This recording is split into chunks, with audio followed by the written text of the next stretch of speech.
Shikha Srivastava from mathematics farm. आज हम लोग क्या पढ़ेंगे? आज हम लोग class 8 chapter 11 that is direct and inverse proportions में एक्सरसाइज 11.1 का क्वेश्चन नंबर 3 सॉल्व करेंगे। Question is in question 2 above, जो ऊपर क्वेश्चन नंबर 2 जो हम लोग सॉल्व कर चुके हैं, क्वेश्चन नंबर 2 में क्या था, उसमें हम लोग मिक्सचर ऑफ पेंट प्रिपेयर कर रहे थे। मिक्सचर ऑफ पेंट, ठीक है। If one part of red pigment requires 75 ml of base, वो जो मिक्सचर ऑफ पेंट हम लोग तैयार कर रहे थे, अगर उसमें एक पार्ट आप रेड पिगमेंट का डालते हो तो 75 ml बेस की जरूरत पड़ती है। अगर आप एक पार्ट रेड पिगमेंट का डालते हो तो 75 ml बेस की जरूरत पड़ती है। तो how much red pigment should be mix with 1800 ml of base? तो 1800 ml बेस में कितना पार्ट ऑफ रेड पिगमेंट की जरूरत होगी कि वही मिक्सचर ऑफ पेंट मिल जाए, ठीक है। तो चलिए क्वेश्चन सॉल्व करते हैं। तो सबसे पहले जो गिवन है उसको लिख लेते हैं सॉल्यूशन।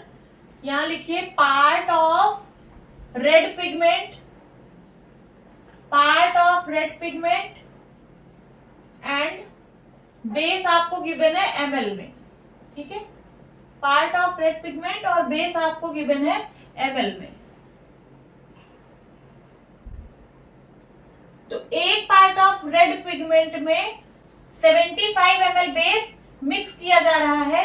तो 1800 ml बेस में 1800 ml बेस में कितने part of red pigment mix किया जाएगा, यही फाइंड आउट करना है। तो मैं इसको बोल रही हूं x, ठीक है। लिखिए यहाँ पे let x parts of red pigment should be mixed with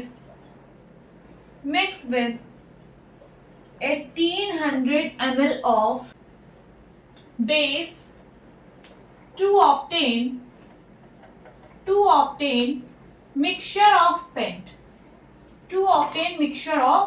paint, ठीक है। हम लोग मिक्सचर ऑफ पेंट ही तो तैयार कर रहे हैं। ये जो पार्ट्स ऑफ रेड पिगमेंट और बेस को हम लोग मिक्स कर रहे हैं, इससे एक मिक्सचर ऑफ पेंट ही तो तैयार हो रहा है। तो हम लोगों ने मान लिया कि 1800 ml बेस के लिए हमें x part of red pigment की जरूरत होगी। तो यहाँ पे एक चीज जो फिक्स है वो ये कि एक पार्ट रेड पिगमेंट के लिए 75 ml बेस की जरूरत पड़ रही है, ठीक है। तो ये जो रेशियो है रेड पिगमेंट और बेस का, ये फिक्स होगा। ये बाकी जगहों पर भी यही रेशियो होगा, ठीक है।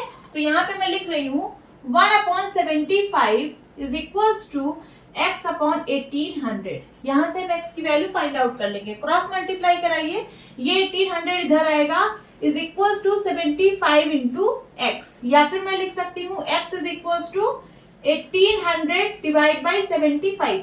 इसको सिंप्लीफाई कर लीजिए, आंसर आ जाएगा। 5 से डिवाइड करिए, 5 3 जा 15, कैरी आया 3 बन गया 35, 6 जा 30, 0, 5 1 जा 5, कैरी आया 2 बन गया 25, 5 5 जा 25, फिर से 5 से कटेगा, 5 3 जा 15, 5 7 जा 35 एंड 5 2 जा 10, 3 1 जा 3, 3 2 जा 6, 3 4 जा 12।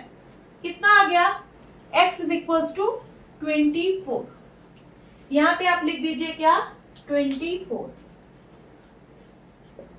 फाइनल आंसर आप क्या लिखेंगे? फाइनल आंसर लिखेंगे कि 24 parts of red pigment should be mix with 1800 ml of base. यहाँ पे आप लिख देंगे final answer 24 parts of red pigment should be mixed with 1800 ml of base। ये है आपका फाइनल आंसर। नोट डाउन कर लीजिए। होप स्टूडेंट्स आपको ये क्लास अच्छी लगी होगी। मिलती हूँ अपनी नेक्स्ट वीडियो में, तब तक के लिए बाय बाय, टेक केयर।